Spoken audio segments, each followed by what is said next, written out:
Hi friends, మన video ద్వారా పెట్టుబడుల ఉపసంహరణ అనే టాపిక్ గురించి కొన్ని విషయాలు తెలుసుకోబోతున్నాం. 24-25 రీసెంట్గా జూలైలో పెట్టిన ఫుల్ బడ్జెట్లో పెట్టుబడుల ఉపసంహరణ ద్వారా 50,000 కోట్లు సమకూరుతాయని కేంద్ర ప్రభుత్వం తెలియజేసింది. అసలు పెట్టుబడుల ఉపసంహరణ అనేది ఎప్పుడు స్టార్ట్ అయింది అనేది కొన్ని విషయాలు తెలుసుకుందాం.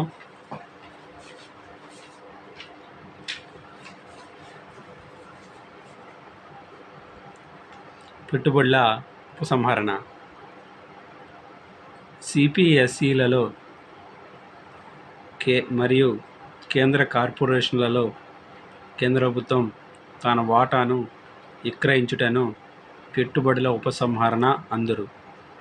దీనివలన ప్రభుత్వ ఉత్పత్తి బాధ్యత ప్రైవేటు వారికి మళ్లించడం జరుగుతుంది. కేంద్ర ప్రభుత్వం వస్తు సేవలను అందించుటకు 3 రకాలైన వ్యవస్థలను ఏర్పాటు చేసింది. మొదటిది డిపార్ట్మెంటల్ ఆఫ్ అండర్టేకింగ్స్. వీటిని ప్రభుత్వ శాఖల ఆధీనంలో నిర్వహిస్తూ బడ్జెట్ కేటాయింపులపై ఆధారపడి ఉంటాయి. స్వయం ప్రతిపత్తి తక్కువ. రైల్వేలు, postal, Prasar Bharati. Corporations parliament చట్టం ద్వారా స్థాపించబడి ఉంటాయి. కొంత స్వయం ప్రతిపత్తి ఉంటుంది. దైనందిన నిర్వహణ విషయంలో ప్రభుత్వ జోక్యం ఉండదు, కానీ సంబంధిత మంత్రి నియంత్రణకు లోబడి ఉంటాయి. CPSE centre public sector enterprises.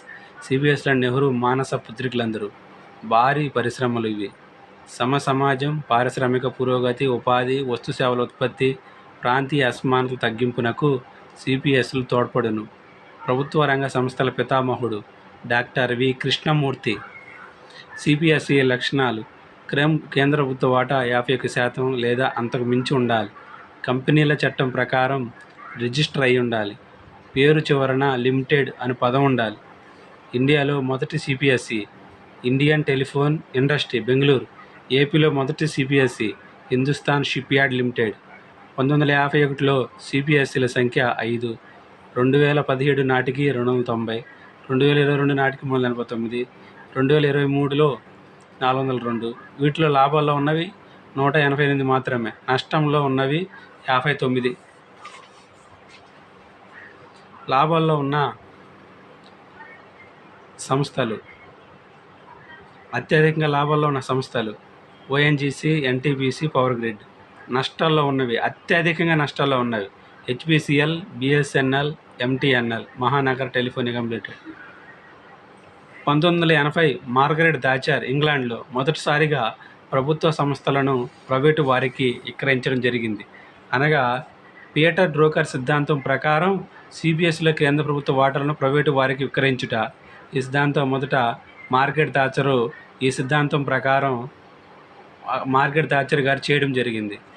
అదేవిధంగా ఇండియాలో కూడా 1991లో ఇండియా డిజిన్వెస్ట్మెంట్ ఇన్వెస్ట్మెంట్ ప్రక్రియ ఇండియాలో ప్రారంభమైంది. 1991 కృష్ణమూర్తి ప్యానెల్ పెట్టుబడుల ఉపసంహరణ ప్రారంభించాలని సిఫారసు చేసింది. 1992 నవంబర్లో రంగరాజన్ కమిటీ సిపిఎస్లను 2 రకాలుగా విభజించారు. 6 రకాల సిపిఎస్లు ముఖ్యమైనవి 49% వరకు విక్రయించవచ్చు. మిగతా వాటిల్లో 100% విక్రయించవచ్చు. కొన్ని సంస్థలు 79% వరకు కూడా విక్రయించవచ్చు. 1996లో జీవి రామకృష్ణ అధ్యక్షతన శాశ్వత ప్రాతిపదికన డిఐ కమిషన్ ఏర్పాటు చేయడం జరిగింది. పెట్టుబడుల ఉపసంహరణ కమిషన్ ఏర్పాటు చేయడం జరిగింది. ఈ కమిషన్ కోర్, నాన్ కోర్ అనే 2 రకాలుగా విభజించింది.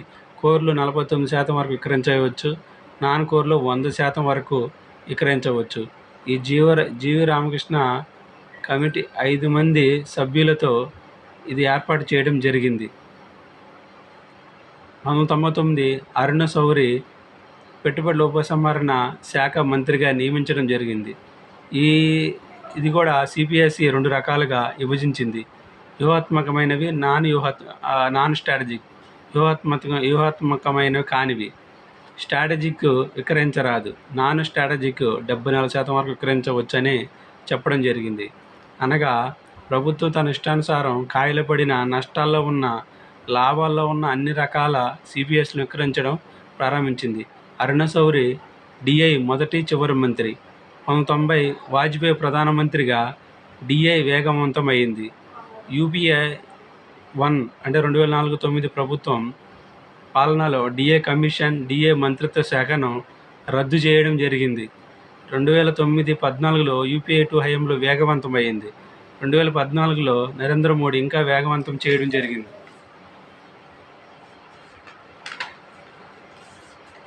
చూడండి, మొదటి నుంచి సంవత్సరం లక్ష్యం వసూళ్ళు 1991 నుంచి స్టార్ట్ అయింది. 2000 అప్పటి వరకు ఇంత టార్గెట్ పెట్టుకుంటే ఇంత వసూలు అయింది. అదేవిధంగా 1994-95 నుండి ఎన్ఆర్ఐ వాళ్ళని కూడా ఈ పెట్టుబడుల ఉపసంహరణ ప్రక్రియలో యాడ్ చేయడం జరిగింది. వారిని కూడా పాల్గొనడానికి అవకాశం ఇవ్వడం జరిగింది. చూడండి, ప్రతి సంవత్సరము టార్గెట్ వసూలైంది వివరాలు. ఇప్పుడు రీసెంట్గా 24-25 బడ్జెట్లో 50,000 కోట్లు వస్తాయని చెప్పడం జరిగింది. 23-24లో 51,000 కోట్లు వస్తాయని చెప్పగా 16,000 కోట్లు మాత్రమే వచ్చింది. డిఏ కమిషన్ పునర్వ్యవస్థీకరణ 2001 జూలైలో డిఐను పునర్వ్యవస్థీకరించారు. నేషనల్ స్టాక్ ఎక్స్చేంజ్ మాజీ managing director, clearing corporation of ఇండియాకు చైర్మన్గా పనిచేసిన డాక్టర్ ఆర్హెచ్ పాటిల్ను కమిషన్ చైర్మన్గా నియమించారు. కొత్త కమిషన్ సలహా సంఘంగా వ్యవహరిస్తుంది. ప్రభుత్వం నివేదించిన పిఎస్యులలో డిజిన్వెస్ట్మెంట్కు అనుసరించాల్సిన పద్ధతులను మాత్రమే కమిషన్ సిఫారసు చేయవలసి ఉంటుంది. ఈ సిఫారసులను సలహాలుగానే పరిగణిస్తారు. ఈ సిఫారసులపై తుది నిర్ణయం ప్రభుత్వానిదే. ఎన్ఐఎఫ్ నేషనల్ ఇన్వెస్ట్మెంట్ ఫండ్ 2004 ఎన్నికలలో భాగంగా కాంగ్రెస్ అధికారంలోకి వస్తే పెట్టుబడుల మంత్రిత్వ శాఖను రద్దు చేస్తామని, లాభాలు వచ్చే సంస్థల నుండి పెట్టుబడులు ఉపసంహరించమని, లాభాలు వస్తే వాటిని ఎన్ఐఎఫ్లో జమ చేస్తామని చెప్పింది. అధికారంలోకి వచ్చిన యూపీఏ ప్రభుత్వం ఎన్ఐఎఫ్ను 2005లో ఏర్పాటు చేసింది. పెట్టుబడుల ఉపసంహరణ ద్వారా వచ్చిన ఫండ్ని ఎన్ఐఎఫ్లో జమ చేసింది. దీనిలో 75% సాంఘిక రంగం వైపు మరల్చగా 25% లాభాలు వచ్చే సంస్థలు పెట్టుబడి పెట్టారు. 2016-17లో పెట్టుబడుల ఉపసంహరణ పేరును DIPAM department of investment and public asset మేనేజ్మెంట్గా పేరు మార్చడం జరిగింది. దీనికి 4 రకాల బాధ్యతలు అప్పచెప్పడం జరిగింది. మొదటి బాధ్యత, వ్యూహాత్మకమైన విక్రయ పద్ధతిలో సిపిఎస్లను విక్రయించి ప్రైవేటీకరణ చర్యలను పారదర్శకంగా నిర్వహించాలి. మొదటిది, వ్యూహాత్మక విక్రయ పద్ధతిలో సిపిఎస్సిలను విక్రయించి ప్రైవేటీకరణ చర్యలను పారదర్శకంగా నిర్వహించాలి.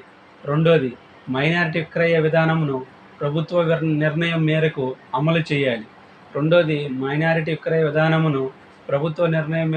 చేయాలి. మూడవది, సిపిఎస్సిల ఆస్తులను వినియోగించి రాబడి మార్గాలను పెంచు విధానం. ఉదాహరణకు బిఎస్ఎన్ఎల్ భవనాలను, స్థలాలను వాణిజ్య అవసరాలకు అద్దెకు ఇవ్వడం. చివరగా నాలుగోది, పెట్టుబడుల ఉపసంహరణ ప్రక్రియ ద్వారా లభించిన నిధుల నిర్వహణ. డివిడెండ్ల రూపంలో లభించిన నిధుల నిర్వహణ మూలధన అవసరాలకు వినియోగిస్తారు. Okay, thank you friends.